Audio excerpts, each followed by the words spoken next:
Three, two, one, and we are live. We are live, ladies and gentlemen. I'm on the road.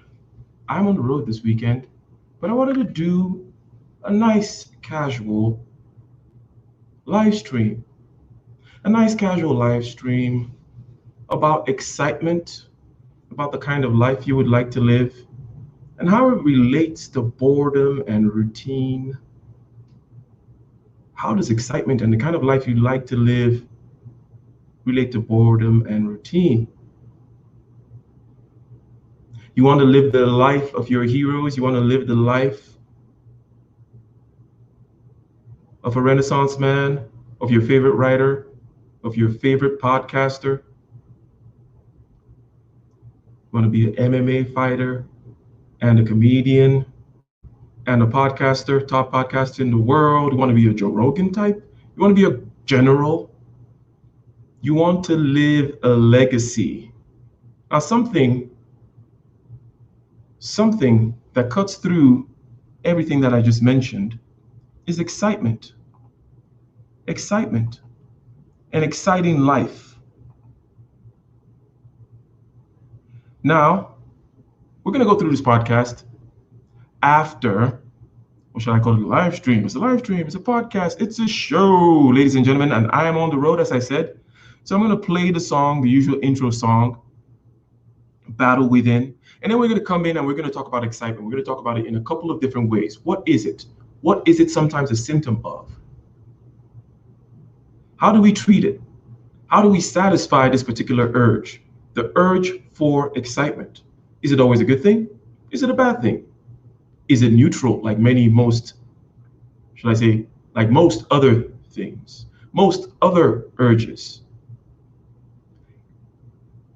If it is neutral indeed, then how do we know how to balance it? How do we know with which food we quench the hunger? What is the right way to quench the hunger and the thirst for excitement, the thirst to push the envelope, the thirst to break ranks, the thirst to leave a mark, the thirst to live an exciting life? And what does that have to do with boredom and routine? Mick Garvey, shout out to Mick Garvey. Okay, so again, you want to live an exciting life. You want to live the life of your heroes. You want to live the life of the gods, kings, and the generals. You want to live the Elon Musk kind of life. There's something about that life that is exciting. And let's talk about excitement, therefore. And let's talk about the opposite of exciting, which is boring. And these two things interrelate into manifesting that kind of life which you would like, the kind of life which I would like, the kind of life which, if you ask anybody, they would say that they would like to live. They may be honest and say, well, I don't have the means to live the kind of a life at the highest levels, but they do want to live it to the best of their ability. Okay, so we're going to go ahead and play our theme song, ladies and gentlemen. We're going to play our theme song, which is Battle Within, and we're going to come back right into this. It's not going to be a very long stream, or we'll see how it goes. But let's kick it off with the usual.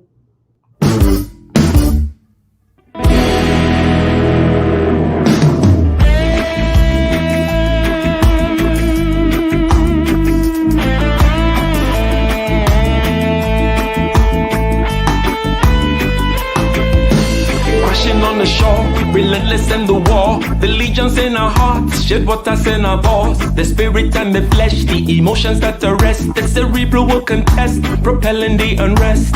Preachers and bandits with means underhanded, the teachers pedantic and lack understanding. So sweep out the sand with the broom in your hand, stand up, make we burn Babylon. Guess I can give the world to you, but the falling of the curtain is for certain. Be careful where you're lurking, demons searching. The spirit and the women fight the battle within. Cause I can give the world to you, but the falling of the curtain is for certain. Be careful where you're lurking, demons searching. The spirit and the women fight the battle within.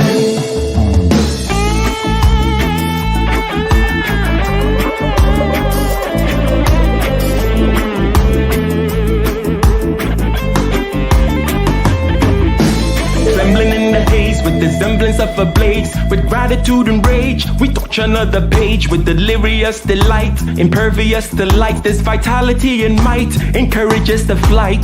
Preachers and bandits with means underhanded. The teachers pedantic and lack understanding. So sweep out the sand with the broom in your hand. Stand up, make we born Babylon. Yes, I can give the world to you, the world to you. But the falling of the curtain is for certain. Be careful where you're lurking, demon searching. The spirit and the women fight the battle within. Guess I can give the world to you, the world to you. But the falling of the curtain is for certain. Be careful where you're lurking, demon searching. The spirit and the women fight the battle within.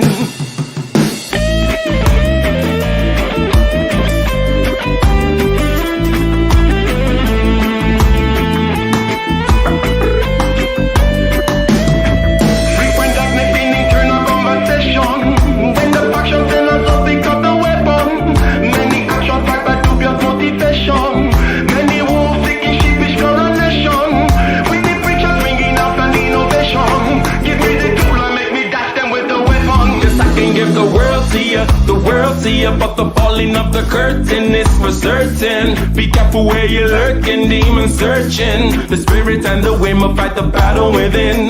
Guess I can give the world to you, the world to you, but the falling of the curtain is for certain. Be careful where you're lurking, demon searching. The spirit and the women fight the battle within.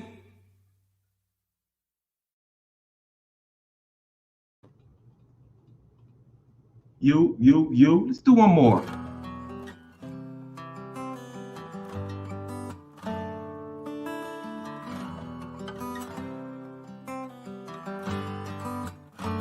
In the den of iniquity, vicinity no pretty, calamity fi hit we any moment, what a pity. Tomorrow never certain, what dwells behind the curtain? The face of evil smirking, with the shifty eyes averting. It's not a steady bubble, that either pop or topple. Many will fall and stumble, let the dozers gather rubble. From LA to Colorado, Guinea to Burkina Faso. Cannon could breach the towers and the troops will storm the castle. I say, run, come, make we get it.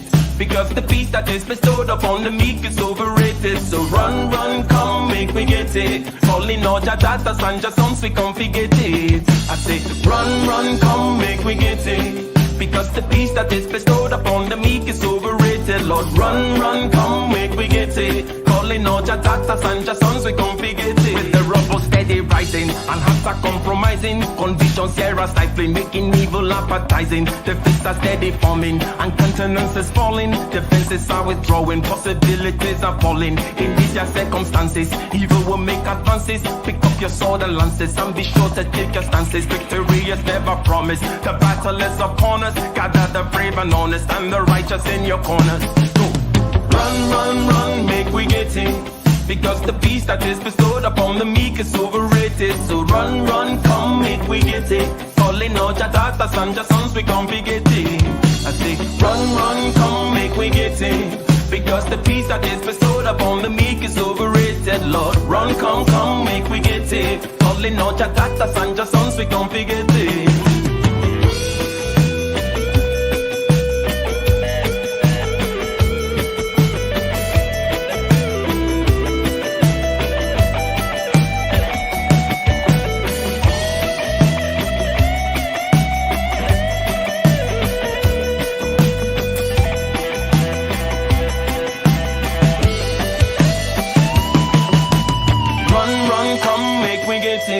Because the peace that is bestowed upon the meek is overrated. So run, come, make we get it. Calling out your daughters and your sons, we come forget it. I say, run, come, make we get it. Because the peace that is bestowed upon the meek is overrated. Lord, run, come, make we get it. Calling out your daughters and your sons, we come forget it.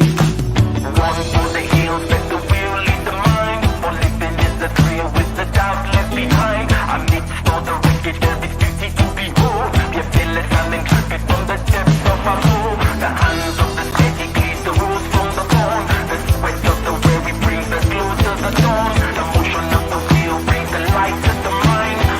Be aligned, it's divine. Run, come, make we get it. Because the peace that is bestowed upon the meek is overrated. So run, come, make we get it. Calling on your daughters and your sons, we come fi get it. I say, run, run, come, make we get it. Because the peace that is bestowed upon the meek is overrated, Lord. Run, come, make we get it. Calling on your daughters and your sons, we come fi get it.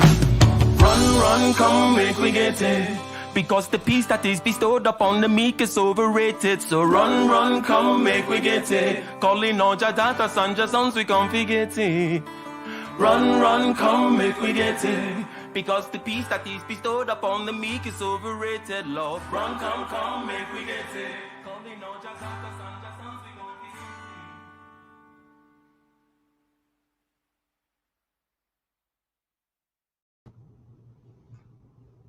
it. Hello. Let me do a quick mic check as usual. Mic check as usual. Okay.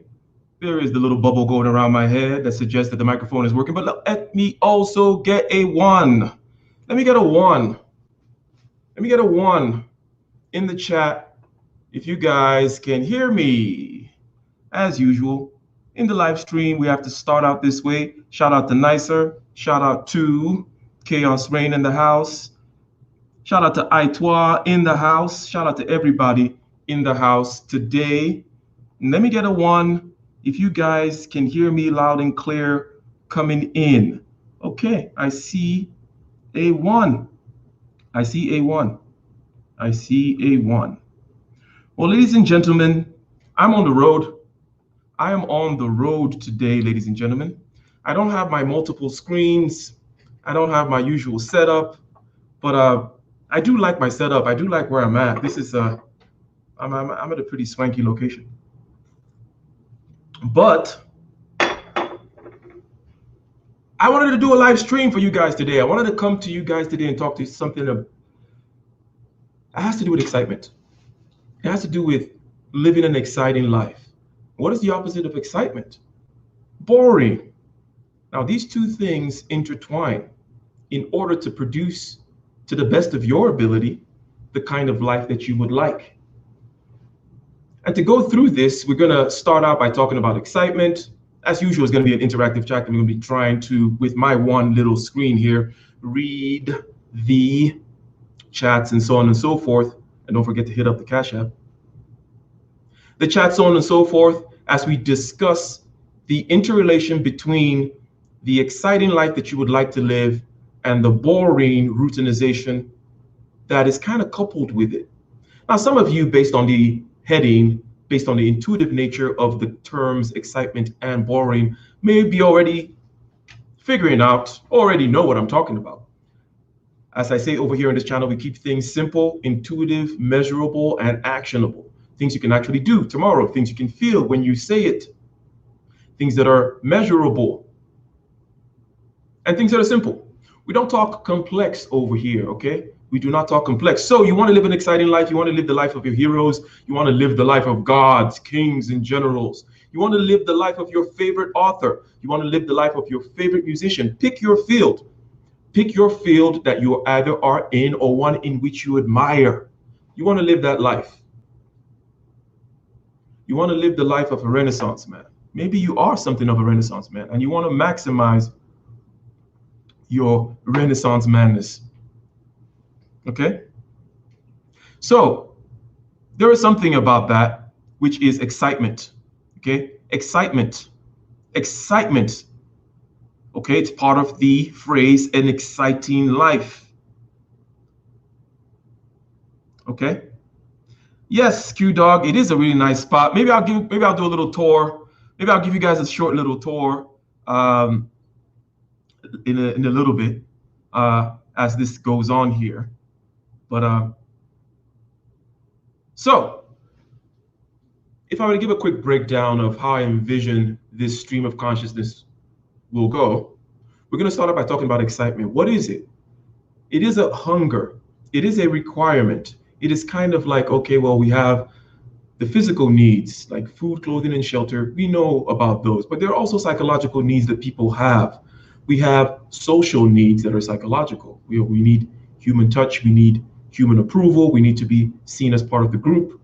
The way in which we get this kind of affirmation from the group, the way in which we get that particular hunger satisfied varies from individual to individual. Introverts get their social validation different from the way, or should I say differently from the way that extroverts do it. But everyone needs it. So excitement is on that spectrum, on that line of psychological needs. These needs have a purpose if we think about them intuitively, okay? And it's not a question of having to be right in terms of the psychological breakdown. We're not creating psychological theories that are going into textbooks of which we're going to do tests and find statistical significance and so on and so forth. No, we keep things intuitive.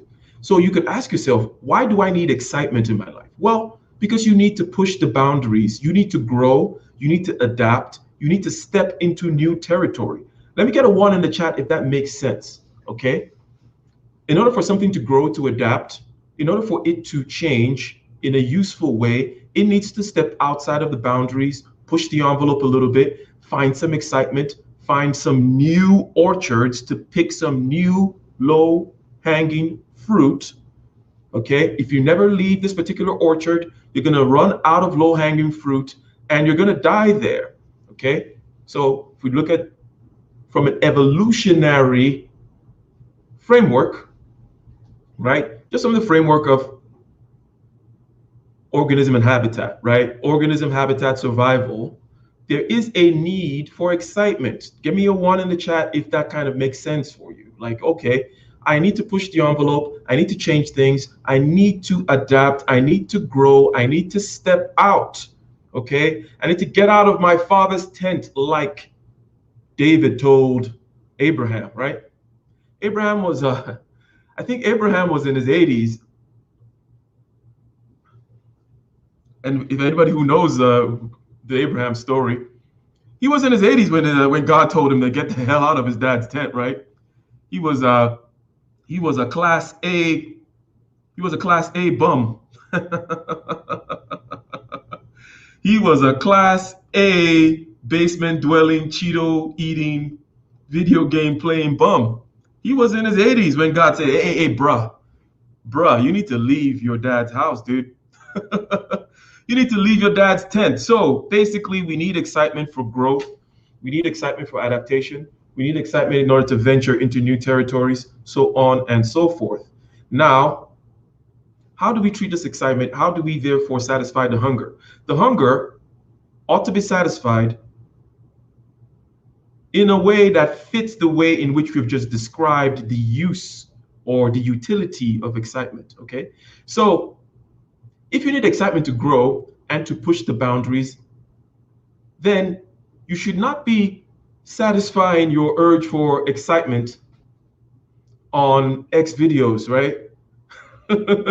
Or, new steakhouses or any other kind of the lower desires. So you have a desire to eat, you have a desire to procreate, you have a desire to, well, not a desire, an actual need, right? You have actual need for water, you have a need for shelter and clothing.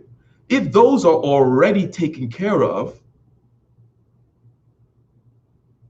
and now you have these other psychological needs, such as excitement, it behooves you to realize that you should not be trying to satisfy your psychological needs by piling on more and more steaks on your plate, more and more flashy things, more and more scrolling through Instagram, more and more of these kinds of distractions, more and more alcohol, gambling, and so on and so forth, okay? Now, that I think should be self-evident, at least based on the way in which we have constructed the need for excitement. We've said excitement is to push the boundaries, adapt, grow, get out of your father's tent, get out of the orchard that you're in because it's out of low-hanging fruit, find a new orchard, start picking new low-hanging fruit over there. So the nature of the beast, the nature of the hunger has been, at least in a fairly satisfactory way, or at least in a way that's satisfactory to our intuition, it has been kind of described. Okay, so excitement, though, can be a symptom of procrastination. Okay, there's something that you need to do. We're talking about that exciting life. Okay, an exciting life you're trying to live, but we're just looking at excitement first and foremost in a very visceral, very rudimentary, very basic way. We try to give it a definition. We try to give it a utility. We try to give it a place based on organism, habitat, growth, development, adaptation. Okay, makes sense. Okay, okay. However, I want to live an exciting life. It's also about growth, adaptation, in a way that goes above and beyond, in a way that even is more than just for you, but in a way that benefits both you, your immediate family, and the society, and perhaps even leave something to posterity. Okay? Leave something that will be written about in the history books. The exciting life. The exciting life. All right? Now, the things that you need to do in order to get that exciting life are very much opposite from the things that people often do about it. Okay, so before we get to your life and your heroes, and before we get to boredom and why these two things are linked, which I'm sure you guys already know, but you know we're going to make a nice little tapestry of this whole disparate set of threads here. Okay, excitement is needed to grow. You want that exciting life? It is synonymous with growth, development, adaptation, pushing of the envelope. You want to write that book? You want to start that business? You want to be the next podcasting king? You want to be the next Elon Musk? You want to be the next great producer, surpassing Dr. Dre? Okay, and then you'll get your own headphones. Maybe at that point it'll be implants that they put in your head. Okay, beats. You want to do that? That all entails an overflow of this kind of a pushing of the envelope, adaptation, growth. Right?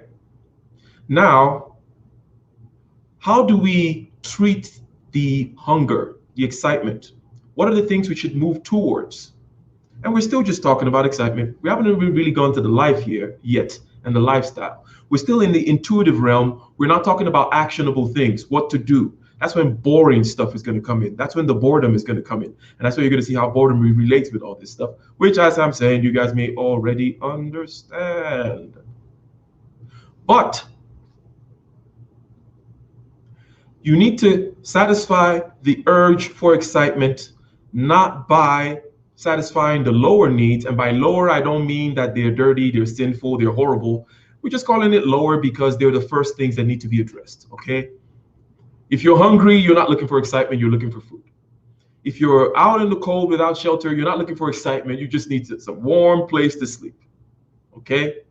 Food, clothing, shelter, okay? Those come first, hence we call them lower, basic, foundational. But now you have this need for excitement in your life. Now, whether you are an introvert or an extrovert, we all need excitement. And this is something that I would like to dispel as a small tangent here. Small tangent. Small tangent is that we all need excitement in our lives. I'm an introvert. I get my excitement differently from the way an extrovert will get his excitement. And shout out to the chat, by the way. Shout out to the chat. Shout out to Nicer, always holding it down. Shout out to Evron, Mickey, Q Dog. Okay? I'm in the dream. I'm in the dream. The spiritual realm and the practical realm are intertwined. It cannot be separated. It says, I'm in the dream. The unspecialist retracted his statement. The statement has been retracted, Your Honor. So, what are we talking about here? We're talking about how do we satisfy the need for excitement. And I'm saying, do not satisfy it by going down and saying, you know what? I've satisfied my need for hunger. Now I'm just going to satisfy my need for excitement by trying out a random restaurant, a new restaurant, putting some more colors on my plate, putting some finer wool on my clothes. Am I saying that you should not do these things? No, I'm not saying be a pig. Yes, eat the finest foods, wear nice jackets, and stay in nice swanky places. Okay, not gonna get any pushback from me on that. No, no, no, no, no. I do believe in aesthetics, but I'm saying that your hunger for excitement is not to be satisfied with these things that I just mentioned. Your hunger for excitement should be satisfied with things that scare you. It makes sense, though. We already talked about the need for excitement being the need to venture out. Get out of your father's tent, said God to Abraham, and go to the land which I will show you. And when Abraham was in his journey, do you think it was a smooth journey? No, many, many, many bad things happened to him and his wife, and he had to do all kinds of things, and there was war and this and that, and Melchizedek, and cutting deals with this person and that person. Okay? No, it was not a struggle-free, problem-free, hassle-free journey, but it was an exciting one, and it resulted in growth. Okay? I'm sticking with the story, right? The story of Abraham. As the story goes, okay? As the story goes, which is an archetypical story, the hero's journey, if you will, whether it's Abraham or Luke Skywalker, or pick your hero. Pick your hero. They go out, they push the envelope, they find the excitement in things that are scary, not in adding blue and red berries to the blackberries on your morning parfait. Again, aesthetics are very important. I have a whole 2-hour live stream on aesthetics and why I think it is the measure of human prowess, okay? But what I'm saying is the excitement that is pushing you, God telling Abraham to leave his house, is that thing that you need to do, and it's different for everybody. Nicer, okay, nicer in the chat, it's your writing, okay? It's your writing. For someone else, it's their training business. For someone else, it's the coding that they need to learn. For someone else, it's some other creative or productive pursuit. In other words, you should satisfy this hunger, which is always there, always needed, manifests itself in different people in different ways, whether you're an introvert or an extrovert, whatever the kind of person you are. Let's just get it out of the way that urge for excitement is needed. It is a need.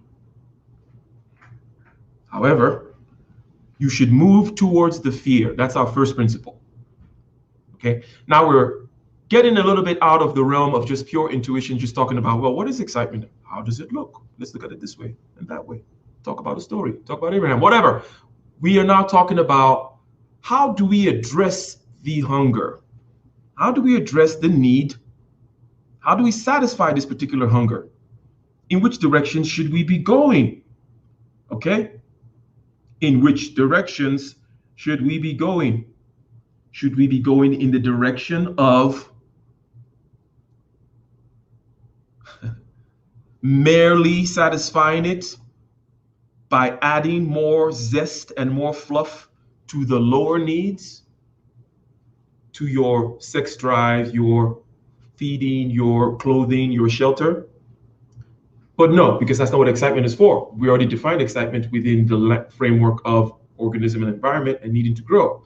The exciting life that you're trying to live, okay, is about growing and pushing the envelope, right? That is the dream. Okay?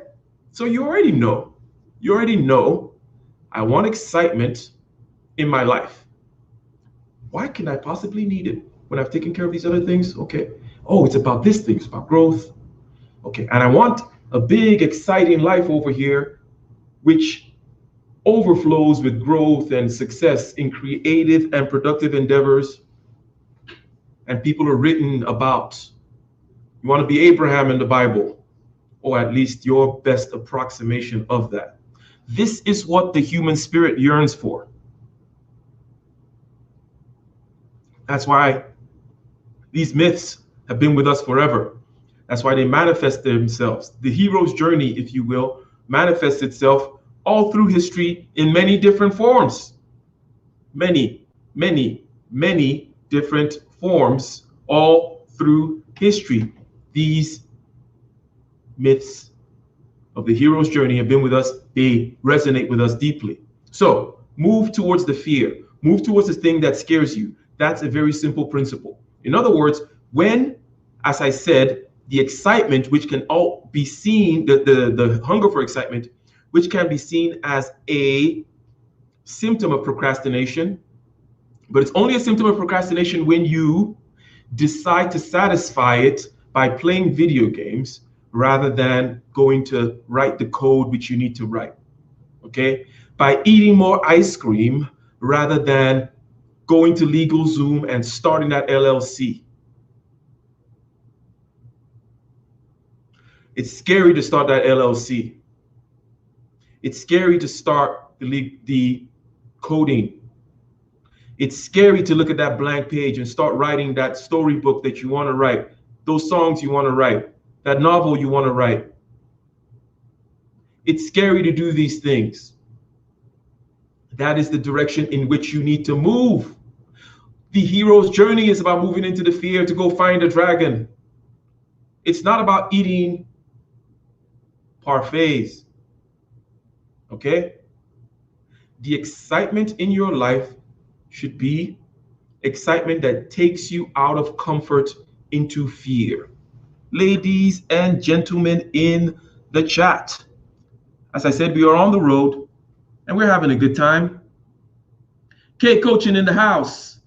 K Coaching says, I say it all the time, start your LLC. Start your LLC, start your LLC, start your LLC. I want to challenge a boring routine. Okay, we haven't gotten there yet. That's SS Excels. Obviously, I put that in the title, that an exciting life requires a boring routine, in order to catch your attention, in order to rattle up the cage a little bit, shake up the noggin and be like, what is he talking about and where is he going? But you'll see where I'm going. You will see where I'm going. And obviously, what we do over here is to check to see if a hypothesis makes sense. So challenges are always welcome. Challenges are always welcome.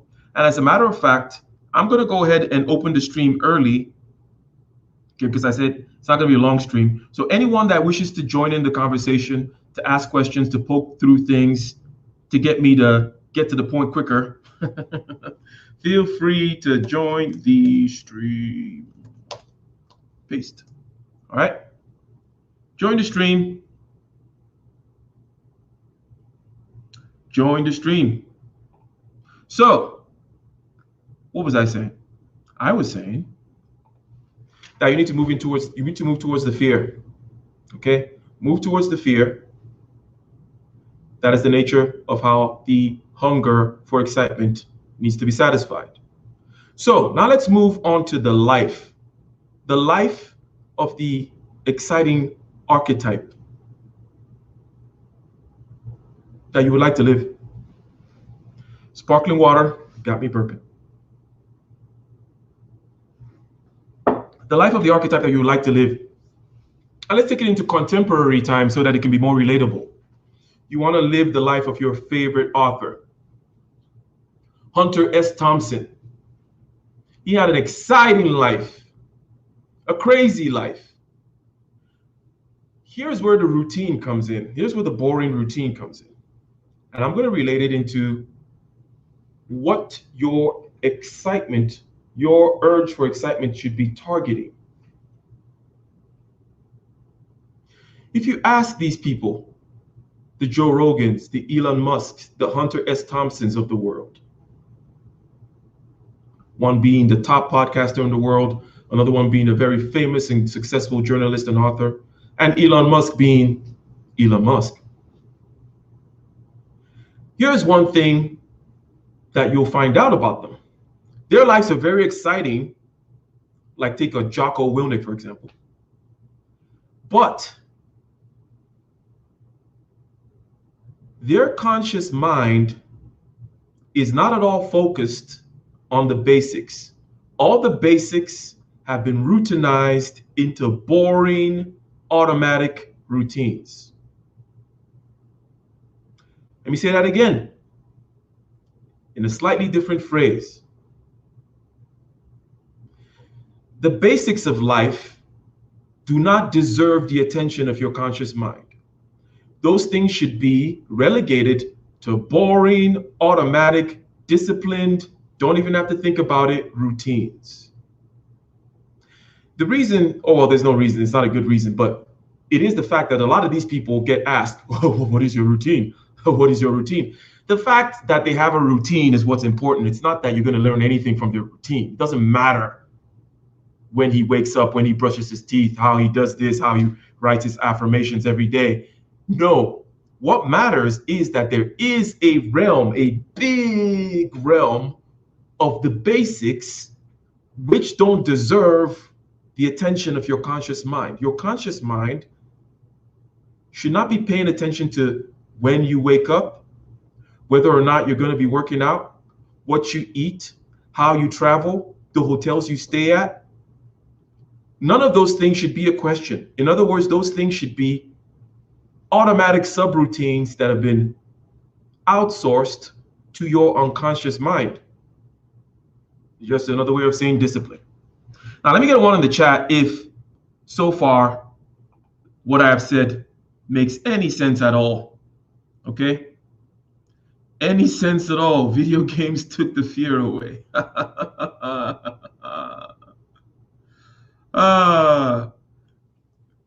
Does what I've said make sense? In other words, these people that always have these crazy routines, I'm telling you that here's the reason why they have these routines. Joe Rogan does not think about when he's going to wake up in the morning. Neither does Jocko Willink. It's not in his conscious mind. He doesn't pay attention to that stuff. Okay? All that stuff is a boring routine. He is going to wake up at that time. There is no question about whether or not he's going to work out. There's no question about what he eats. He's going to have elk steak with some jalapenos. Always. That's what he eats. Okay? There is no question about when you arrive for the meeting, your punctuality. There is no question about how you travel, what seat in the airplane you sit in, what hotels you stay at, what restaurants you go to when you travel to these various cities, because your excitement is in the fact that you're going to go find a new client for that LLC, which K Coaching has been telling you to start. Okay? The excitement is that you're going to meet a new client. The excitement is you just started a new LLC. The excitement is that you're going to be given a pitch the next day, not in the flight, not in the hotel you stay, not when you woke up. No, those things are all boring, simple routines. They don't deserve the attention of your conscious mind. I keep saying that. I keep saying that. And it's very intuitive. That's how I like to present information, because I like for everything in this channel to not be new. There's nothing new under the sun anyways, right? So when I say things, it's like, oh yeah, I knew that. We all know these things, but it's a question of taking it out of one realm of knowledge and spreading it out to all the areas in which they apply. So again, we started out talking about excitement. We said excitement, just looking at it from a biological point of view, what could it be for? We have a hunger for it. It tends to serve a purpose of pushing the boundaries, getting creative, okay? Making some new creative or productive endeavor that benefits yourself. And then when it gets bigger and bigger and grandiose up to the heroic level, it doesn't just benefit yourself, it benefits your family, it benefits your neighborhood, and it benefits the whole society. You get to the point where books are written about you, okay? This is the exciting life, all coming from that hunger for excitement to push the envelope. We said, we don't want to satisfy that excitement by playing video games, which is one of the ways in which the demon called procrastination manifests itself. Okay? It says, hey, satisfy this spiritual quest called excitement by eating, okay, by drinking, by gambling, and all those other kinds of things. And we have intuitively weaved through, no heavy lifting mentally or psychologically, just simple facts that we have stated here, and gotten to the point that, yeah, I should be moving towards the fear. I should satisfy the hunger for excitement by moving towards the things that scare me. That LLC that I haven't started scares the heck out of me. That's why I haven't started it. Okay? Those clients I need to get, that coding that I need to learn, whatever it is, the song I need to write, the novel I need to start, these projects that I need to do in order to live that life, the exciting life.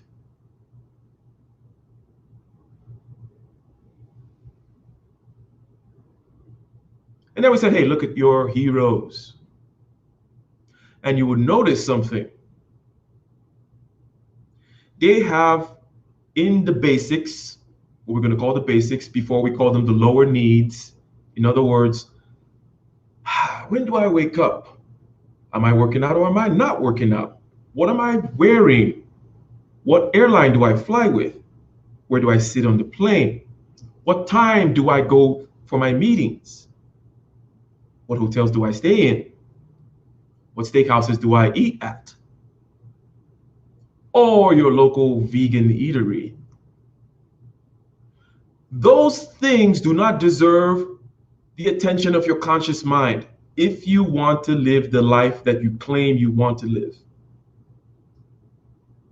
If you want to live an exciting life, you need to make a boring, massive routinization of all the basics, and you put them away and you file it into this nice little folder called unconscious boring routine.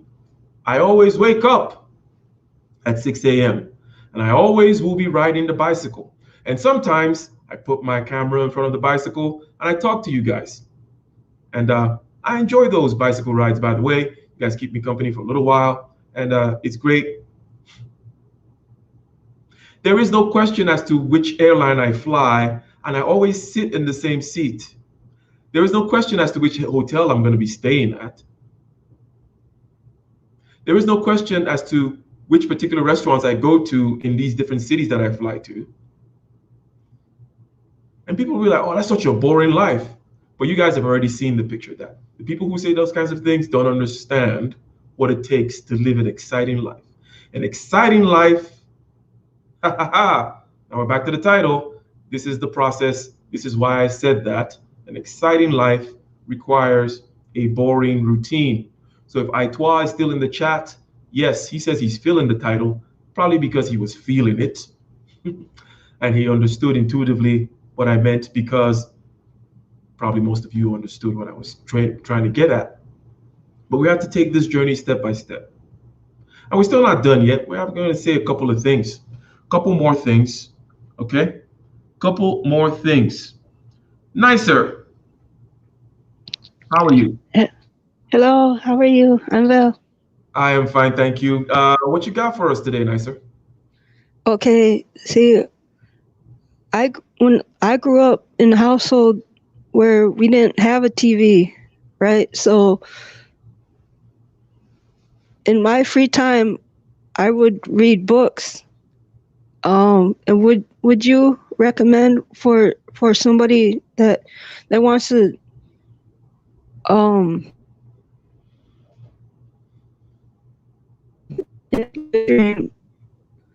would you recommend that they get rid of their TV or any other distractions to get them into a routine where so-called boring routine? 100%. The TV is from hell. It's the devil. Yes, I said it. I don't have a TV in my house. If and when I do get a TV, it's going to be in the guest room, okay, for certain reasons. But definitely, I got rid of the TV a long time ago, accidentally, and that's because I was in college and I had a really small room and I was broke and cable is expensive, and I'm like, I'll pay for internet because I need it, but I'm not going to pay for cable as well. Plus, I don't have room to also to have a TV plus a computer monitor. This was back in the day when computer monitor and TVs were different, right? So I got rid of it at that time, and it has served me well ever since. As I said before, television is not just about, or shall I say, watching television when it comes to time savings. You don't just lose the time that you spend watching the TV, you also lose the time that you take to recover from the TV. If you don't know what I mean, go Google it and see what TV does to your brain waves. I'm not saying it's some kind of a dangerous thing. It just anesthetizes you. It's like drinking alcohol. It puts you in a depressive state. It knocks the juice out of you. Okay. So you spend 2 hours watching TV, especially if you're an introvert. Okay. You need a long time to recover from that. Okay. So you spend 2 hours watching TV, but you actually lose 4 hours total. So yes, Nicer, directly to your question, I would recommend please get out of TV, and in order to get that boring routine going, right? Does that make sense? Yes, that's that's the well, I kind of figured that's the answer that you would give, because uh, you a lot of what you say reminds me so much of my dad. There's so many similarities. And I just want to say I really appreciate your channel. You promote personal growth, and there's no way somebody can tune in to any of your lives or any of your uploads and not come away with something that they can actually take to improve their own life. So I just wanted to say thank you before hopping off. You are very nice. You are very sweet. I am flattered. I am humbled, Nicer. And shout out to you. You're always supporting and always welcome here. Did you have any other thing to add? No, that's just it. That's it. Short and sweet. Okay. Excellent. Short and sweet. Short and sweet. So I got another person here. What's good? Ike. What's good, brother? How you doing? What is good? What is good? And can you introduce yourself? Can you introduce yourself in whichever way? I go by name Chaos Rain, as I have my own YouTube channel. Yeah. But Gotcha. that's much I'm gonna go into right now. It's interesting. The lady that came in tomorrow said she wants to get off distraction and try and focus on other things. And I will say personally to most people that the television is the start to try to deprogram from what you're watching on an everyday basis. Tell a little story. Like, I think when cable started to move to digital, analog to digital imaging in 2010, was the time where, from what I can recall, I did not watch TV consistently like that on the average. I rarely watched TV around my 20s like that anyway. Mm-hmm. But when it switched over going on into 2009, going on 2010, I just didn't watch it like that. So, that was one element that disconnect, because, obviously we have computers now and laptops and internet. So that almost took over with the TV, which is another problem, but we're not going into that. But for those people that's trying to focus on other things, yeah, the television, if you're constantly watching TV on an everyday basis, that will be the first mission you should do to try to disconnect. Because 100%. Especially if you're women, ladies, I know y'all love to watch TV, but I'm telling you personally, get rid of it as much as possible. And here's why. You're easily accepted to programming than most men. Me as a man, I could disconnect. I can't speak for other men, me from Ike, but as men, we can easily disconnect if we're trying to do something different, to find some other things occupy our time, or to better focus in on what we're trying to accomplish. 100. I would agree with that. And then, as far as what you're suggesting regarding women being more susceptible to programming, yes, women are more social creatures. Okay? And what is socially acceptable, which is generally what's transmitted to you in TV, this is what you should think, not think. This is what is good, this is what's not good. Because think about this. Back in the day, you looked up to certain, let's say, heroes, gods, whatsoever. You would have statues, you would have, let's say, festivals, big masks, and so on and so forth, that people would look up to them. Now, and we're human beings, we haven't changed, right? So we're talking about this kind of a programming, right? So now you go to the movie theater, let's just say movie theater in this case, or you got your big screen TV, whatever. But it's movie theater, it's a little bit more dramatic. And you have Brad Pitt's head like 2 stories tall on the screen, okay? And he's talking at you with this perfectly written lines, and music is playing. This is programming you on levels deeper than the statues and the festivals of old with whatever rituals and whatever that they were saying, right? Programs you.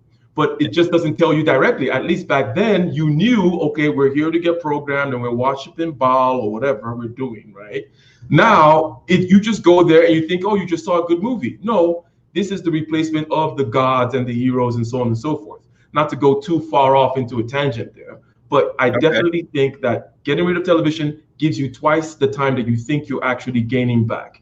Unless you have that LLC and all this stuff going in life, you should not be telling me anything about what, the Game of Thrones or the next episode of whatever or the next HBO special. Whatever. I've not known anything about any of those things for the longest time. And if you know something about those things, you need to kind of check your priorities. Yes, I'll take it that far.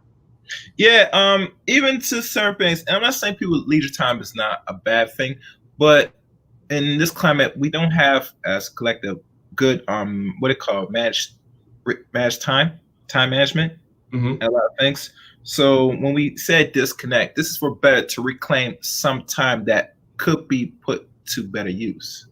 Exactly. And the better use aspect, which going back to the topic, right? Okay, the whole thing is excitement, and you don't want to satisfy your excitement with these, shall I say, thinly veiled aesthetic pursuits, which are just thinly veiled means of procrastination. And TV is the hugest one. It's even bigger than the other things that I said. I talked about video game, that's big too.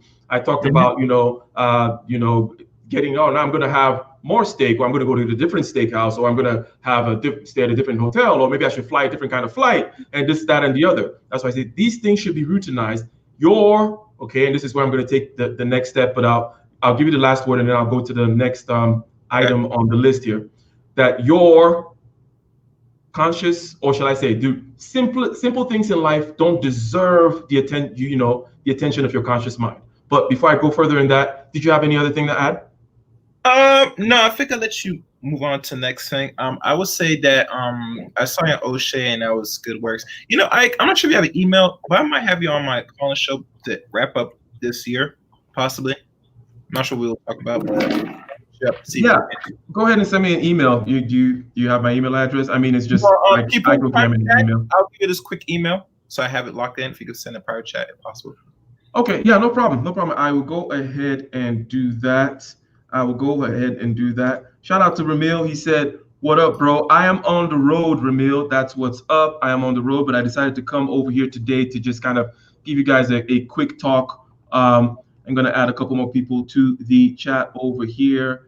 And first of all, I believe the first to arrive was that Frame. Yeah. How's it going, Ike? How are you? Not bad at all. How are you doing? Fantastic. Is that background real there? Your background? Of course it's real. You can't tell it's no green sleep. Oh man, you are enjoying life. Niger boy. Oh boy. Fantastic. But I you had to make it look what they call classy, divine. I like this style, young black men doing it big. Hell yeah. Come on. That's exactly what we need. Ike, I was about to ask you. Okay, so you've had the opportunity of growing up in Nigeria, coming here, traveling the world, etc. If you live in the West, there are some people that state that they have to deal with a lot of, racism. They have to, especially in the corporate sphere. That's exactly where I'm getting at. Okay. First of all, have you experienced that in the workplace? How do you deal with the microaggressions, the constant abuse that you have to deal with on a daily basis and overcome that? That is a very good question, and I'm going to turn it around on you as well, because so with each individual, the way they handle all kinds of social interactions is different. Okay, so what I'm saying comes from a filter of a whole psychological makeup with which, first of all, I have to perceive the, the supposed microaggression, right? So I got to perceive it first, right? Right. And then I have to then react. And each person, from that perception to the reaction, varies very highly. Now, I'm the kind of person that doesn't pay much attention to what other people are about. Okay, I just don't. I don't really care too much, and it's not a question of an active exercise that I do. It is more of just a makeup that I have. In other words, I tend to keep my nose down, do my stuff, and I tend not to worry about other people's motivations and so on and so forth. Okay, Right. so that's the perceived part. So when a lot of people, because I know a lot of people who would say, oh, and that guy does this, and this guy is always, he doesn't like me, or he doesn't like that for this or that reason. I'm like, I see the same things that they're saying, but for me, I just kind of go home and sleep at night, and it's easy. Now, that's on the perceived side. And with each person, it's going to vary. But I would say that regardless of who you are, you need to work on building that wall whereby it doesn't really matter what people are coming at you with, or whatever little your spidey senses are picking up with the way somebody looked at you wrong, and so on and so forth. We're not in jail where, you got to scrutinize every look and worry about whether someone's going to, if someone's going to stab you that night, then maybe you need to worry about it. But if you're just working as a clerk at UPS at the front desk somewhere, or maybe you're in the corporate office, what is he gonna do?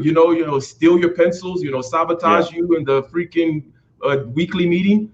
Yes. Now, people will take it further though, in terms of actually trying to sabotage you. But that's when you can stand on your work. Now, this is the second part, which has to do with the action, right? What you do, how you reciprocate, how you handle that. For me, it has always been about showing your work, let your work speak for you. Everybody that has worked with me, I'm just saying hypothetically now in this particular space, okay, I'm gonna make it such that everybody that has worked with me can vouch that A, I know my stuff, B, when I say I'm gonna do stuff, I do it. I have had their back, I've saved them multiple times, such that there is no way someone is gonna come and use some kind of political craziness to try to get me, okay? So far, it has worked. Unless there is some kind of racist conspiracy. In other words, this guy with the microaggression is racist. He also has some racist conspirators, co-conspirators in the HR department, and they're going to go talk to their racist manager in their little racist meeting at TGIF after work. Then, unless there's that kind of thing going on, which it usually isn't, then I don't really see much of the problem. So one, from the perception point of view, I tend not to pay too much attention to what other people are about. Secondly, I'm out here doing my shit. So, and other people around can vouch for me. It's not easy to take me down. That's the way I would say it. Great, thank you. I mean, that's an incredibly insightful answer. Let's say, just to pick up on that quickly, let's say that, okay, you've got the right demeanor. Someone else, unfortunately, does not. They're a little bit more histrionic, sensitive, etc. How would they now change that personality to be more laid back and to completely ignore all of this stuff? Are there books they can read, or what would you advise? Not to make you a psychologist, but Yeah, that yes, because some people, when you pose a question like this, some people will say that these kinds of people need therapy, okay, but maybe it doesn't get to that extent. But what I would say is, if anybody is going above what should be considered baseline reactions to what other people are doing or saying, then that is not something that they are satisfied with. In other words, they're not happy, right? Yeah. So, and I think they know they're not happy, and you should try to confirm with them. So you're painting this picture of there's this person, and then there's you. Can you recommend a book? How are they gonna do this thing? So either they recognize, you confirm with them that this is not something that you're happy with, right? You don't like and I'm not talking about what the third party is doing. So there's a third racist party over here. Okay, Yeah. let's forget that person. We're gonna say, Right. but you don't like your reaction, right? You don't like the way this makes you feel, right? You want to be more relaxed, right? And the person will say, yes, I want to be more relaxed. I don't want to be disturbed by this. I don't want to have to come home from work and thinking about this, that, and the other. We say, okay, cool. Now, every human being understands that the way we react to things, every adult understands that the way we react to things is within our control, okay, to a certain extent, right? Yes. So the first thing is to recognize that my reaction is part of the problem here, okay? Forget the third party, as I said. I may have some strategy, some grand strategy by which I'm going to snipe them, take them out, politically fight them, whatever, right? But I don't want my heart rate to be going up. I don't want my blood pressure to be going up, cortisol shooting through my body, die, and go to an early grave because of microaggression at the office, right? So I'm overreacting. I don't like overreacting. I need to address it. And then there are means and methods of taking care of that. Now, it's going to be different for everybody depending on your particular tastes. For me, it's meditation. Meditation is always the answer to everything. In other words, developing the concentration to notice your reactions, right? Say, okay, this person said something. Now I'm feeling a little hot behind my ears and my heartbeat is going up. Okay, should I indulge in the heat behind my ears and my heartbeat, or should I just watch it and let it go? Right? So are there books and stuff like that? Yes. Okay. But I tend to start with, again, intuitive things right there, right then. Are you happy with the way you're reacting? Forget about the other person. Okay. Are you happy with your reaction? Or would you rather be more even keel? Okay. You want to be more even keel. Then now just watch what arises when this happens, because something is going to arise in your body and in your mind. Okay. As I said, your ear is going to get hot. Your heart rate is going to go up. It's going to be some kind of weird whatever. Some muscle is going to go stiff. So are you going to indulge that by and this, that, the other? Or you're just going to be like, loosen up the muscle, take a deep breath, and your ear is hot. Not a big deal. It'll cool down. I don't know. Go drink some ice water or something, because that's what it comes down to. Okay. It's not magic. It's not a spirit coming down from the sky. It's your ear got hot. Your heartbeat started beating fast. It doesn't have to lead to any particular kind of action, and not to go too far down that line, but that is what I would say. Sure. Thank you. Thank you very much. Also, I understand that you built your own, business, and essentially, as a person with that kind of experience, how would you compare that to having to work for other people, and what gave you the drive and the motivation to now jump out and to start your own thing? Can you talk about that for like the young Black kids in the audience? Good. So for one thing, I have not completely jumped out. In other words, I'm doing these two things at the same time. I still work for someone else in sales. Okay. So I'm working on a performance-based, I kill what I eat. I do technical sales for a construction equipment manufacturer. Right. And then I do my engineering thing on the side. Now, how is that for you though? Doing the sales technicals? Okay. And the reason why I do them both is because they both feed into each other. So let me put it this way. I am selling a product to a construction company, okay, for a construction product manufacturer. But this construction company also needs services, right? Let's say engineering services, okay? Or architecture services, and I have a network of, with architects, whatever, and so on and so forth. So I'm going to you, all right, and I'm selling you garden hoses, okay? But you also need lawn gardener services, okay? I work for a garden hose guy. I come to your house, you buy garden hose for me, and hey, you want a lawn guy? So you get what I'm saying, right? So these two things feed into each other. The better I am with my engineering thing, the better I am with the selling of the products, and vice versa.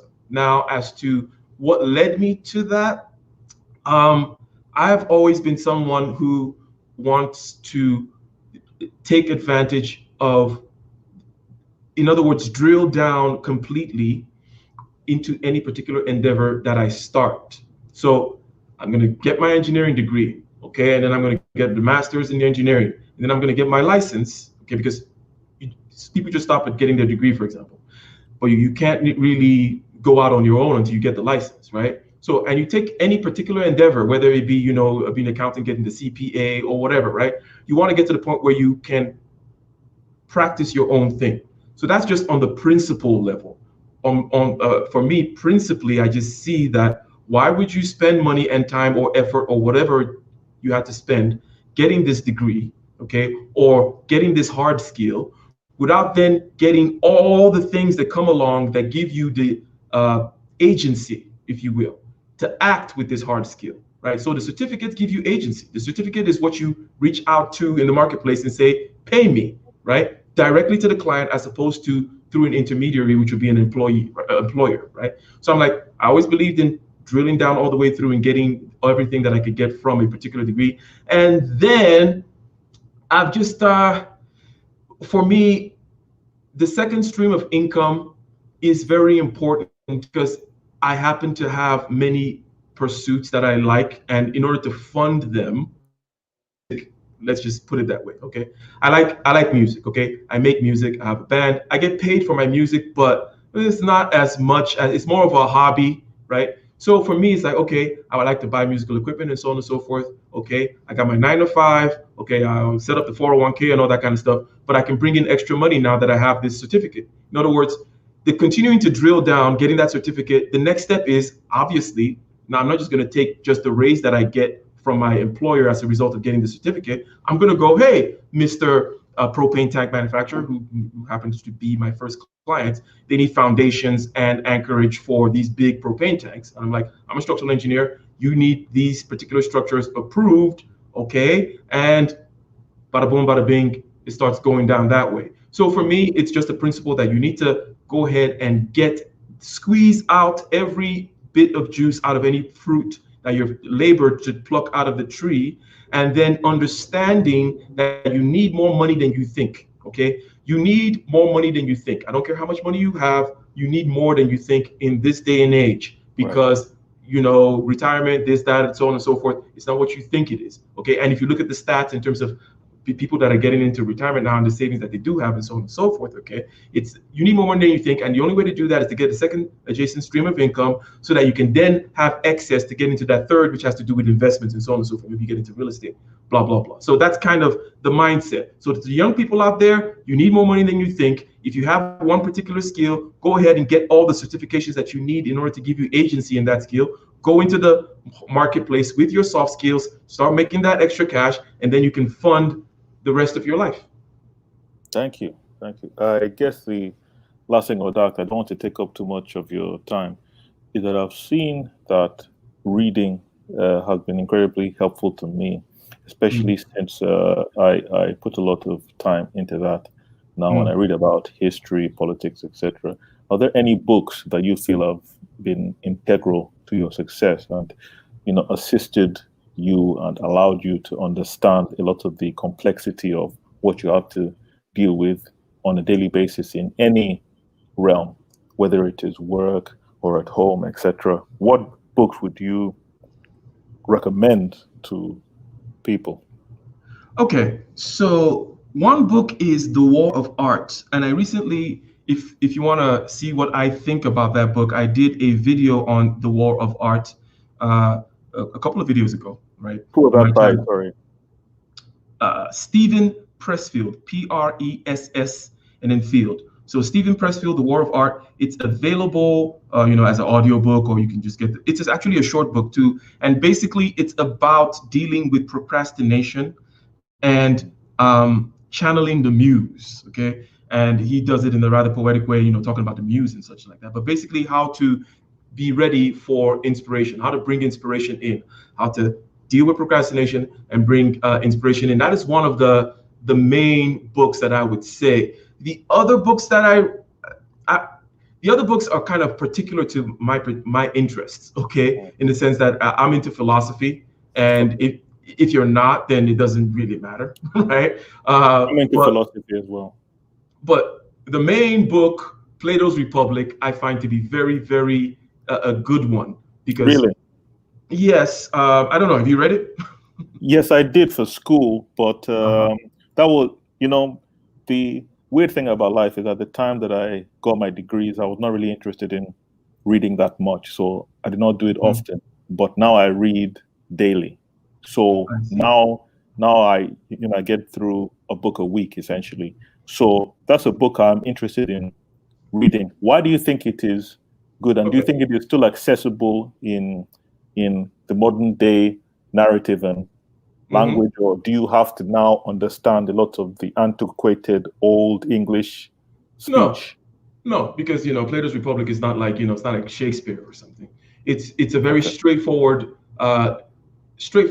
book, right, written by Plato about Socrates, and Socrates is like Jesus, okay, and Plato is like the disciples, or Paul, Matthew, Mark, Luke, John, and Paul. In other words, Socrates never wrote anything. That's why I'm making this analogy, okay? Socrates never wrote anything, okay, but he was this guy that people wrote about, okay? He never wrote anything. He went about talking to people and doing stuff. And then Plato was the guy that wrote down all these books about this guy called Socrates, okay? And in Plato's Republic, just the reason why I think it's a good thing is because it draws a connection between the soul, right? And by the soul, they're talking about the psyche, the person. The soul is the word that is used, but these days you may call it something else, right? The human being, in terms of his subjective consciousness, it has different parts. It has an intellectual part. It has a part that is the spirited part. It has the part that is the desirous part, right? These different parts of you, whatever this thing that you can segregate into these different parts, whatever it is, okay, they call it the soul. So I'm going to say the soul. It draws a parallel between the soul and the city, what they call the city, which is the polis, the political order. In other words, a well-ordered soul reflects a well-ordered city, and a well-ordered city reflects a well-ordered soul. So the whole kind of premise of the book is, what is the good life, okay?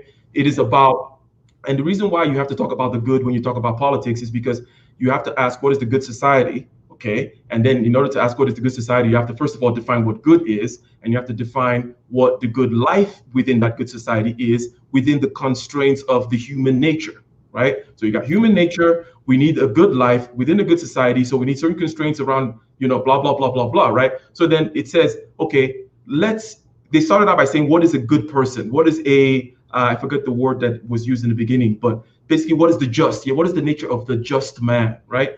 And then they were like, you know what? Rather than look at it in a small micro thing, let's look at it in a big society, because society is made up of men, of people, right? And then it says, and then it draws these parallels between you and a society. In other words, how you should run yourself is how society should be ran. And it ends up being, okay, a philosopher king is the best approach, but all the while telling you why it's not really possible. In other words, no people whom are fit to be philosopher kings want to be philosopher kings.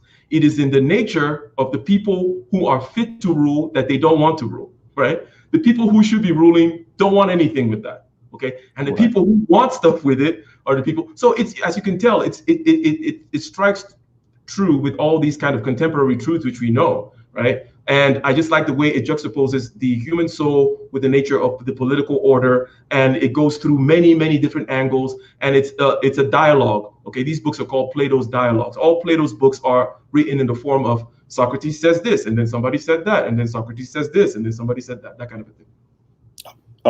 Absolutely, thank you. That's incredibly interesting. There is also something I have to ask. I hope you don't get offended by it, but I just wanted to ask this. I saw that that you're a avid like participant in Kevin Samuel's site essentially, and you donate quite a bit of money. First of all, is that real? Has he paid you to donate back to him? And if it is real, how come you donate so much to him? Because essentially you pay him a salary.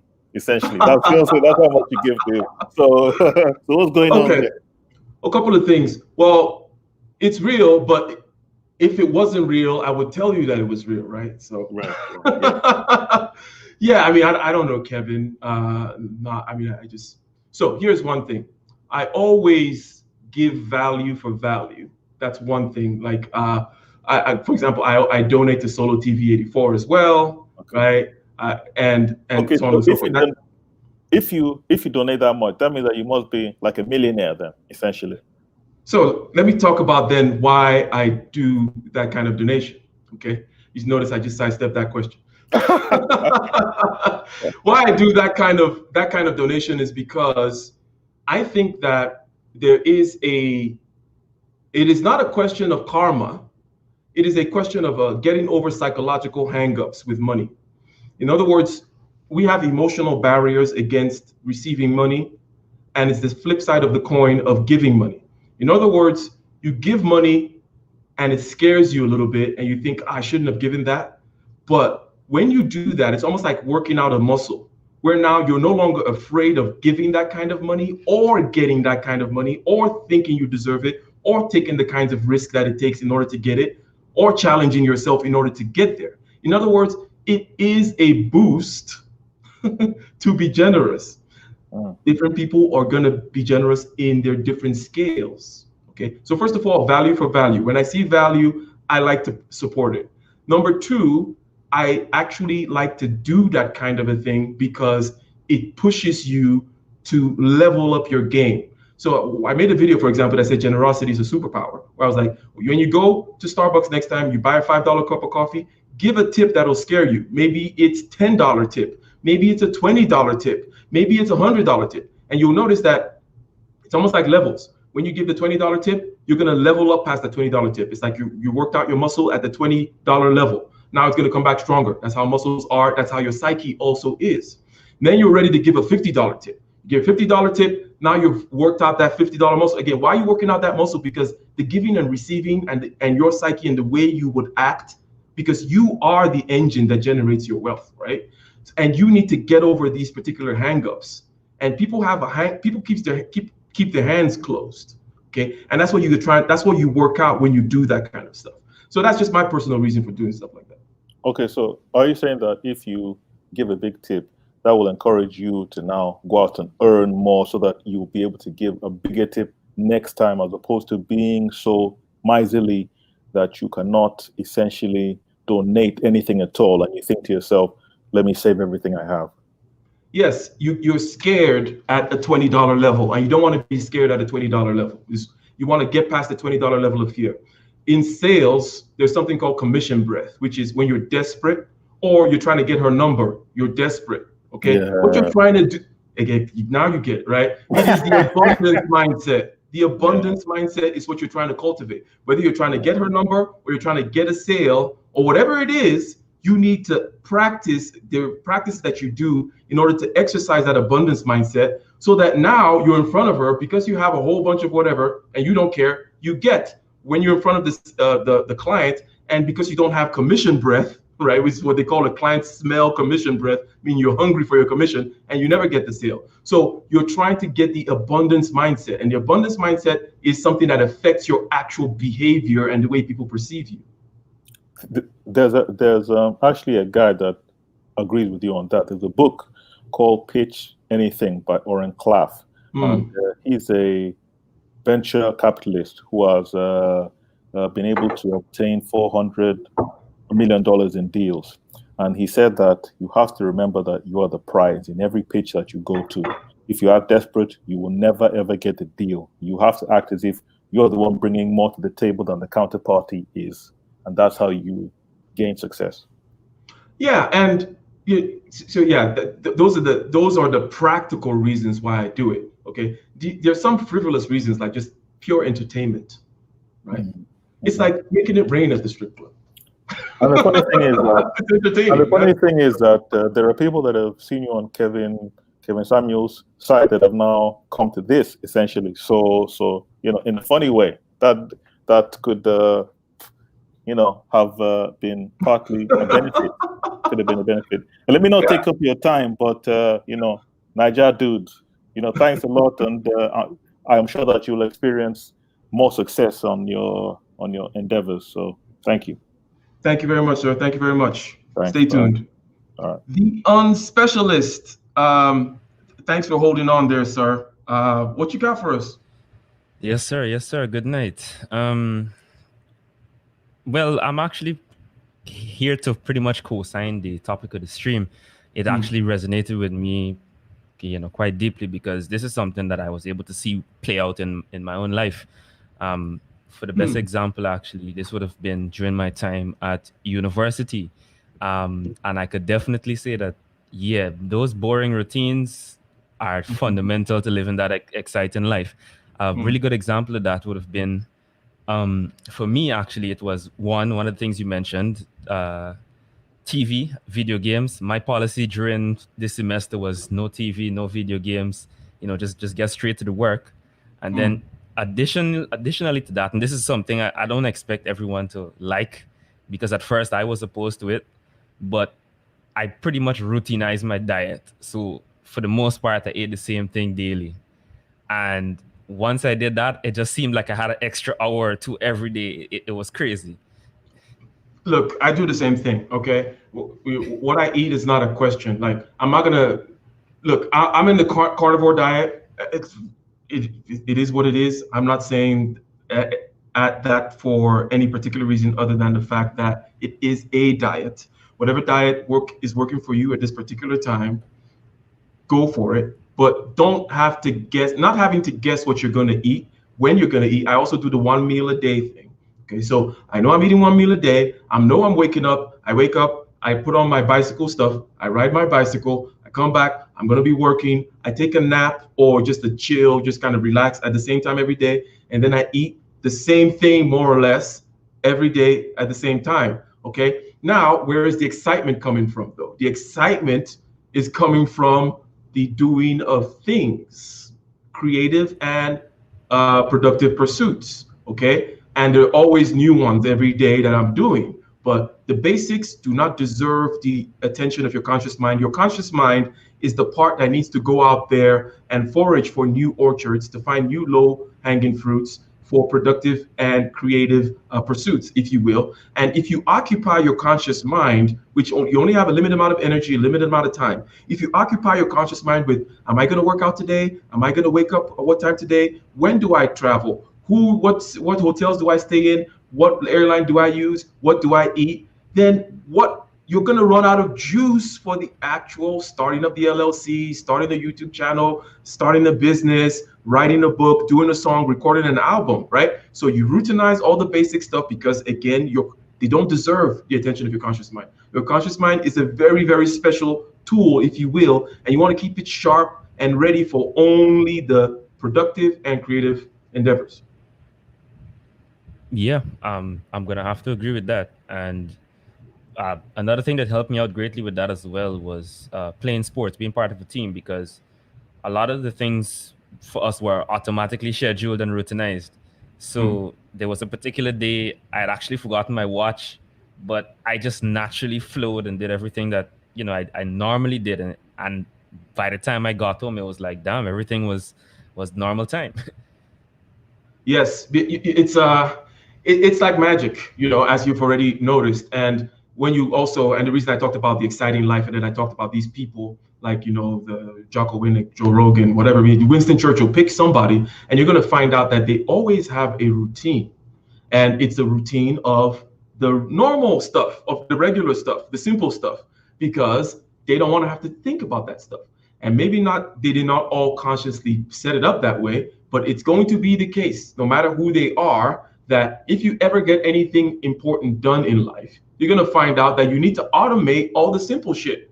All the simple shit needs to be on autopilot, okay? Because you're going to need a lot of your time and a lot of the creative powers of your conscious mind focusing on productive things as opposed to when you eat and so on and so forth. Did you have any other thing to add? Shout out to Questy Jackson. I believe that's Q Dog in the chat. $5 on the Cash App. $5 on the Cash App. Y'all hit up the Cash App. Thank you very much, Questy Jackson. Yeah, well, I'm actually about to get back to one of those creative pursuits. So, but what I can say to kind of summarize the discussion, I hope this is useful to everyone else, but in my opinion, and basically as it seems to be the topic of the stream, you lose a lot of time and productivity when you overcomplicate the simple stuff. It's that simple in my opinion. And once you figure out how to make the simple stuff simpler, or as I put it, automate those things.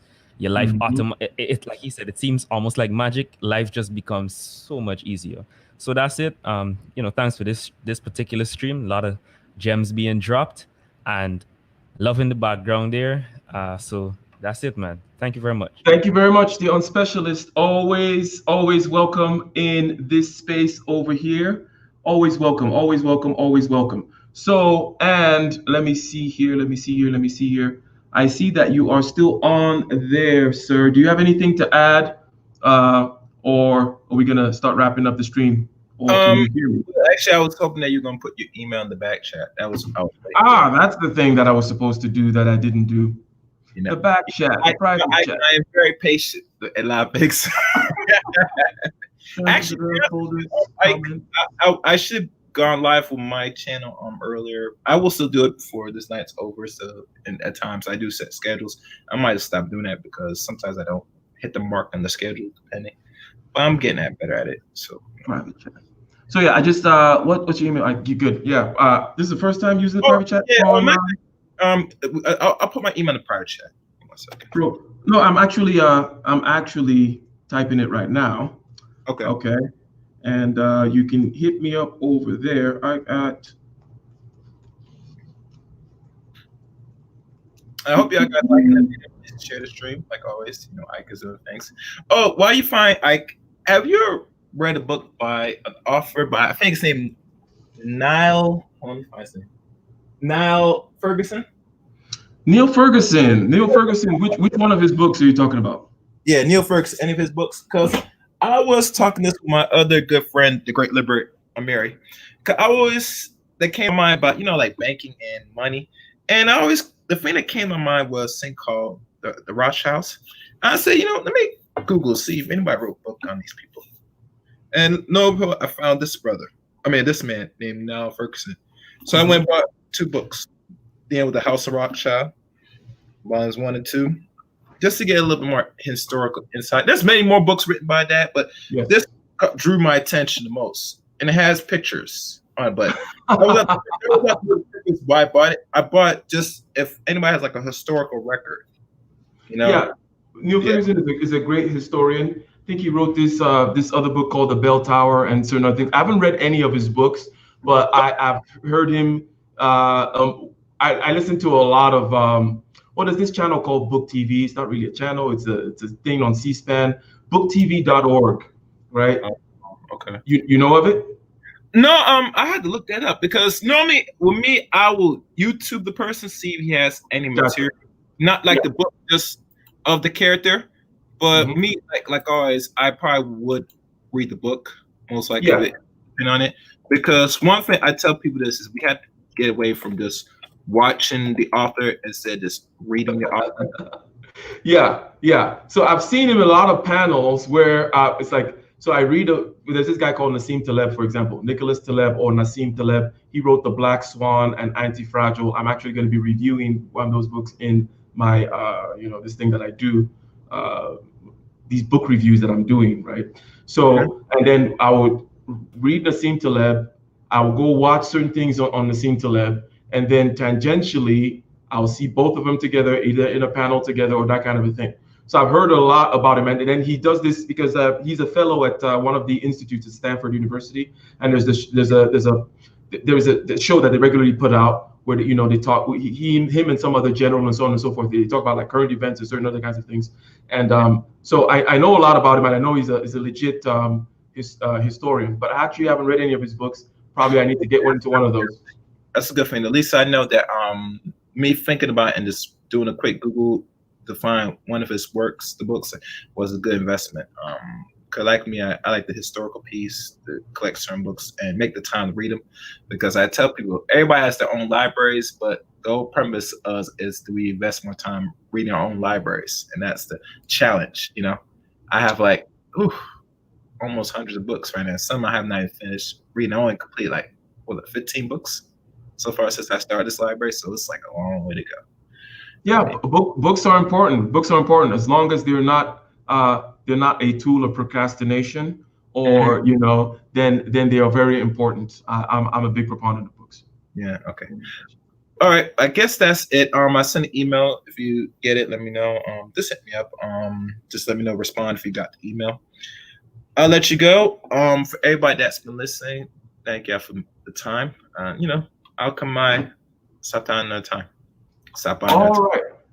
All right. Thank you very much, sir. Thank you very much. And let's see here. Jedi Mac, peace. Okay, the young specialist. Yes, yes, yes, yes, yes.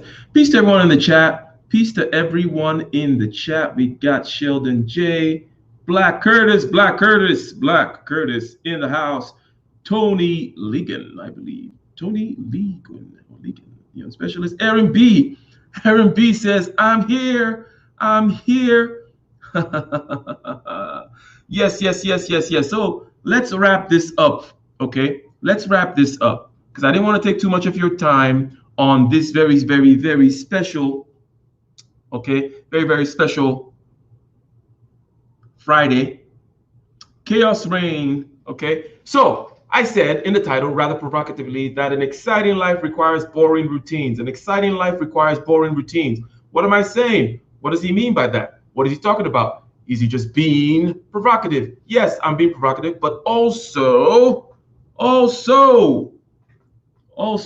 and that's Arc Way says, thank you, bro. Thank you, bro. And shout out again one more time for hitting up the Cash App. Mr. Quessy Jackson, I believe Q Dog is his name in the chat. And basically, what is excitement?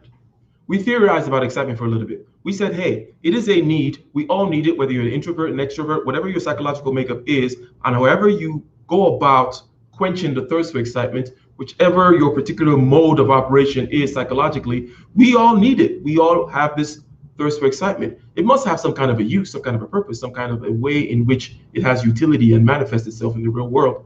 So it is about going out to find new orchards, expanding, adapting. Like, oh yeah, makes sense. Okay, we want excitement, okay, because we want to find something new, okay, because we need to adapt and grow. We need to find new orchards. If we just stay in the same mold and in the same place forever, we will die. We are not trees. We are mobile, okay, we have motility. We are mammals, and we need to go out and forage and find new lands. We said, hey, to Abraham, or Jehovah said to Abraham, get out of your father's tent. Okay, you're almost 90 years old and you're in your father's tent. Get the hell out of there. Go to the land which I will show you, follow my way, blah, blah, blah, and I will make you a father of nations, so on and so forth. The hero's journey. Pick your hero. It could be Luke Skywalker, it could be Abraham, it could be the slayer of dragons. You pick your dragon, pick your slayer. Whatever it is, they're moving into the land of fear in order to satisfy that, in order to live that exciting life, okay? And you should not be satisfying your excitement by, things like, you know what, I think I'm gonna go to a different club today, or I'm gonna go to the club, meanwhile, I have an LLC to start, okay? I have a book to write. I have things that I know that I need to do in the realm of productive and creative endeavors. These things are eating away at me. This is the way in which I can begin to manifest. Okay, this is God telling me, like as though it was Abraham, to get the hell out of my father's tent and go to the land of Canaan, the land of milk and honey. Okay, and in the hero's journey, it's never a simple journey. It's fear, it's chaos, it's craziness. Okay, so satisfy your hunger for excitement with things that are scary. You're scared of starting the LLC. You're scared of doing certain things. So do the things that provoke in you a certain amount of fear. Okay? It's in line with why we said excitement exists. The fear to the unknown so that you can push the envelope. By definition, pushing the envelope out into the unknown is scary. That's why you have the need for excitement, and that's how you should be satisfying it, because if you're satisfying it otherwise, then you are doing something wrong. You're sinning, my friend. And then we looked at the lives of the people whom you want to emulate. Okay, gods, kings, generals, I don't know, Joe Rogan, whomever it is. And you find out that each and every one of these people, like somebody said in the chat, Steve Jobs, for example, always had the same thing that he wore. And I think Jocko Willink says the same thing as well. It's like, I don't want to have to think about what I'm going to wear. Okay. That's the level of routinization and boring routines that these people had in order to live the exciting life that you're trying to emulate. So you want to live an exciting life, you need to come up with all kinds of boring routines for the small stuff, because the small stuff does not deserve the attention of your conscious mind if you're going to be living an exciting life, because your conscious mind should be dedicated, fresh, ready, and sharp, ready to slice and dice into productive and creative endeavors. Productive and creative endeavors only. All this, what am I going to eat? When am I going to wake up? What do I wear? What flight do I take? What hotel do I stay in? Where do I go to eat when I go to that's it? No, those things should be basic. I always arrive 30 minutes early for any meeting. There is no question. That's just what I do.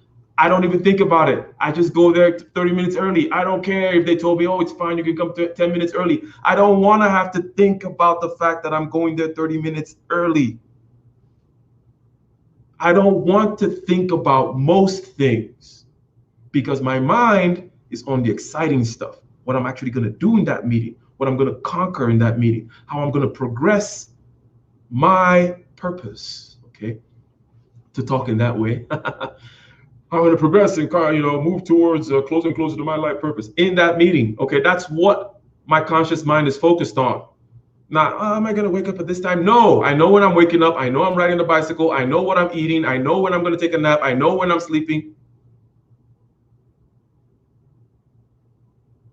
So you guys get the point, ladies and gentlemen. Ladies and gentlemen, you guys get the point. I am on the road for this week and the weekend.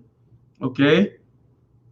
This weekend, Uncle Fire. Good to be here, good to be here, good to be here. So I'm going to go ahead and close this one out. This was a rather impromptu one. Shout out to everybody here, always supporting. You guys are great. I'm going to try to do some music on Sunday. See if maybe I can do a live stream with music or just pre-record some stuff.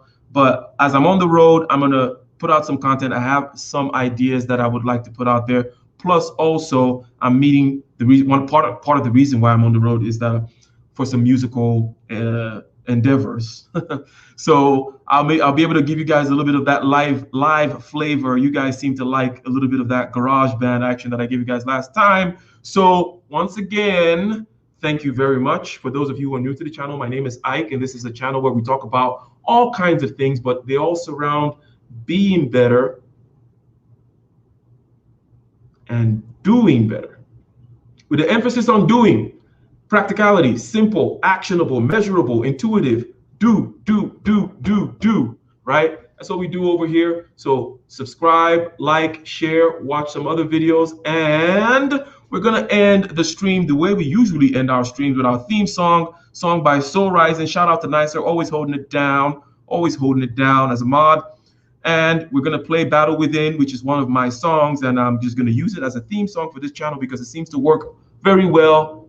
Battle Within.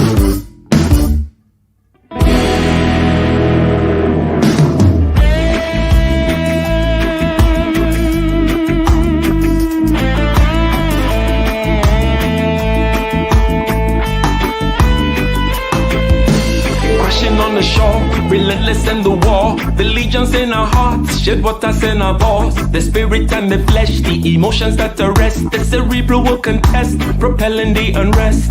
Preachers and bandits with means underhanded, the teachers pedantic and lack understanding, so sweep out the sand with the broom in your hand. Stand up, make we born Babylon, guess I can give the world to you, but the falling of the curtain is for certain. Be careful where you're lurking, demons searching, the spirit and the women fight the battle within. Cause I can give the world to you, but the falling of the curtain is for certain. Be careful where you're lurking, demons searching, the spirit and the women fight the battle within.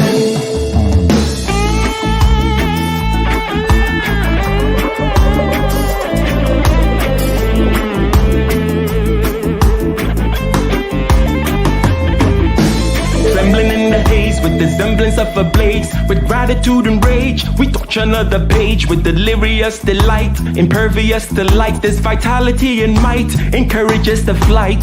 Preachers and bandits with memes underhanded, the teachers pedantic and lack understanding. So sweep out the sand with the broom in your hand. Stand up, make we born Babylon. Guess I can give the world to you, the world to you. But the falling of the curtain is for certain. Be careful where you're lurking, demon searching. The spirit and the women fight the battle within.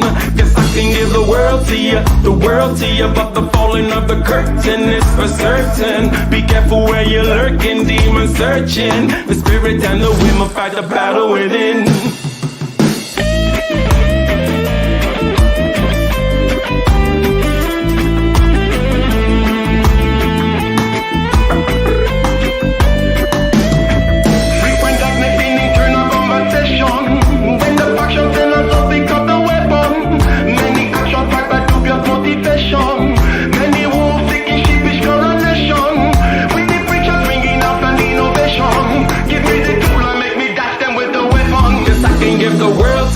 The world to you, but the falling of the curtain is for certain. Be careful where you're lurking, demon searching. The spirit and the women fight the battle within.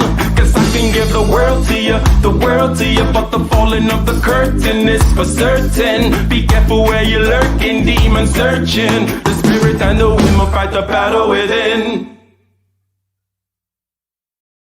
Do another one. We're gonna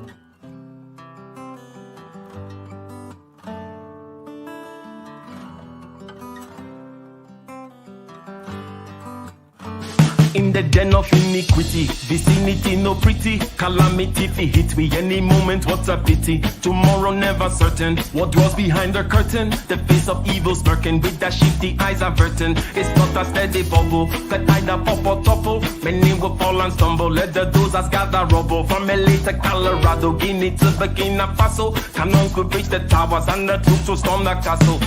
I say, run, run, come, make we get it.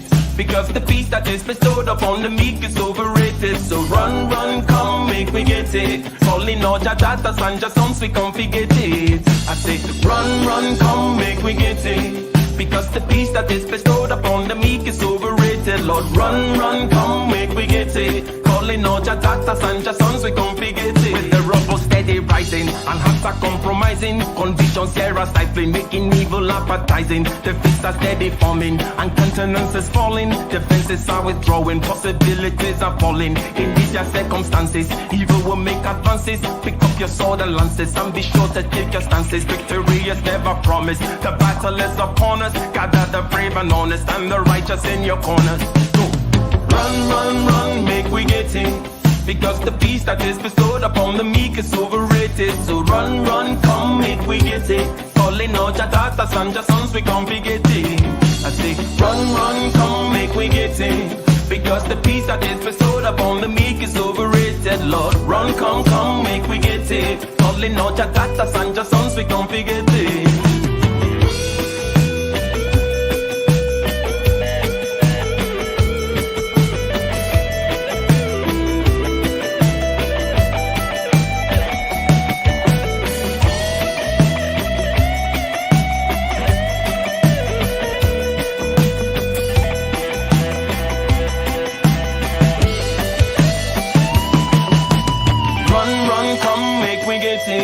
Because the peace that is bestowed upon the meek is overrated. So run, run, come, make we get it. Calling out your daughters and your sons, we come forget it. I say, run, run, come, make we get it. Because the peace that is bestowed upon the meek is overrated. Lord, run, come, come, make we get it. Calling out your daughters and your sons, we come forget it. Run for the hills, let the will lead the mind. For living is the thrill with the doubt left behind. Amidst all the wicked, there is beauty to behold. We are still standing crooked from the depths of our soul. The hands of the steady cleave the rose from the thorn. The sweat of the weary brings us close to the dawn. The motion of the wheel brings the light to the mind. Seeing the align, it's divine. Run, run, come, make we get it. Because the peace that is bestowed upon the meek is overrated. So run, Run, run, come, make we get it. Calling on your daughters and your sons, they come we get it. I say, run, run, come, make we get it. Because the peace that is bestowed upon the meek is overrated, Lord. Run, come, make we get it. Calling on your daughters and your sons, we come we get it. Run, run, come, make we get it. Because the peace that is bestowed upon the meek is overrated. So run, run, come, make we get it. Calling on your daughters and your sons, we come we get it. Run, run, come, make we get it. Because the peace that is bestowed upon the meek is overrated, Lord. Run, come, make we get it. Calling on your